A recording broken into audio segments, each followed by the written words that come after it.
আউযু বিল্লাহি মিনাশ শাইতানির রাজিম বিসমিল্লাহির রহমানির রহিম।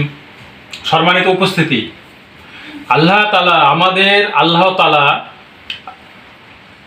পক্ষ থেকে হযরত মুহাম্মদ সাল্লাল্লাহু আলাইহি ওয়াসাল্লামকে এই দুনিয়ায় আল্লাহ যতটুকু কথা বলেছেন এবং হযরত মুহাম্মদ সাল্লাল্লাহু আলাইহি সাল্লাম আল্লাহ তাআলার পক্ষ থেকেই বলেছেন। আর এমন এক নেতা ছিলেন যে সব সময় উম্মতের চিন্তা করতেন, নিজের সুখ শান্তির কথা চিন্তা করতেন না, কোনো কি খাবো কখন খাবো এসব চিন্তা করতেন না, খালি এটুকু চিন্তা যে সারা বিশ্বের উম্মতকে কিভাবে জাহান্নাম থেকে বাঁচানো যায়, এই ফিকিরেই সবসময় চিন্তা করতেন এবং যা পেতেন সম্পূর্ণ জনগণের ভিতরে উম্মতের ভিতরে দান করতেন। কোনো দিন কাউকে ভিক্ষাবৃত্তি তালাক এই জিনিসগুলো শেখায়নি। এটা হলো শয়তান পছন্দ করে। যারা শয়তানের দলে আছেন দেখবেন এই দুটো কাজই বেশি করে, সংসার ভাঙানোর চেষ্টা করে আর একটা ফকির বানানোর চেষ্টা করে, তার ব্যবসা বাণিজ্যের ধ্বংস হবে। কেননা বরবাদি হলে পরে তারা ঈমান রাখতে পারবে না, এটার জন্য কষ্ট দেওয়ার জন্য এই কাজগুলো করে।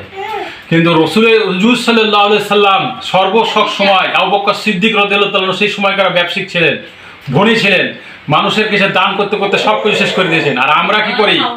আমরা যখনই যাই চেষ্টা করি কিছুই নাই আমার, আর আমি যখনই বা জনগণকে পটিয়ে সটিয়ে মিথ্যা কথা বলে যখনই আমি দায়িত্ব পাই তখন আমি 20টা বাড়ি করে ফেলি। কিভাবে হয়?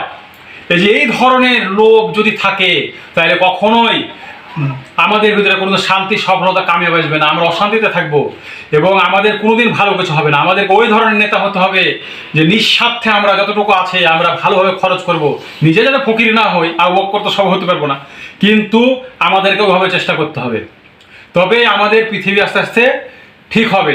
আর ইসলাম একটা এমন জিনিস যে হযরত মুহাম্মদ সাল্লাল্লাহু আলাইহি ওয়াসাল্লাম সাহাবাদেরকে আমাদেরকে শিক্ষা দিয়েছেন, তোমরা কোনো খারাপের ভিতরে যাবে না, কারো মেয়েদের ইজ্জত লণ্ঠন করবা না, কাউকে মদ খাবা না, খারাপ জিনিস করবা না, চুরি করবা না, ডাকাতি করবা না, এগুলো থেকে আমাদেরকে সবসময় দূরে থাকতে বলেছেন হযরত মুহাম্মদ সাল্লাল্লাহু আলাইহি ওয়াসাল্লাম।